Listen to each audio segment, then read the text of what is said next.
മതസൗഹാർദ്ദം അത്രമേൽ ഊട്ടിയുറപ്പിച്ച ഒരു തുരങ്കം. മാർപ്പാപ്പ പറഞ്ഞ വെളിച്ചത്തിലേക്കുള്ള സൗഹൃദ ടണൽ അഥവാ ടണൽ ഓഫ് ഫ്രണ്ട്ഷിപ്പിന്റെ കവാടത്തിൽ വെച്ചാണ് ഫ്രാൻസിസ് മാർപ്പാപ്പയും ഇന്തോനേഷ്യയിലെ ഗ്രാൻഡ് ഇമാം നസറുദ്ദീൻ ഉമറും ചേർന്ന് മതനേതാക്കളെ സ്വീകരിച്ചത്.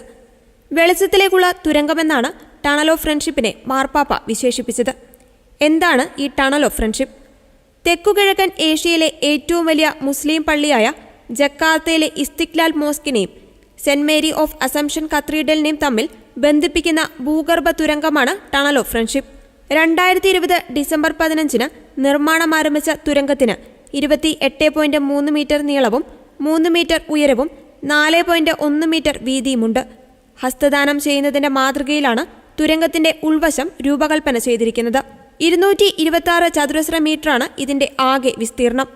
37.3 ബില്യൺ ഇന്തോനേഷ്യൻ റുപ്പിയ ചെലവിട്ടാണ് സർക്കാർ തുരങ്കം നിർമ്മിച്ചത്.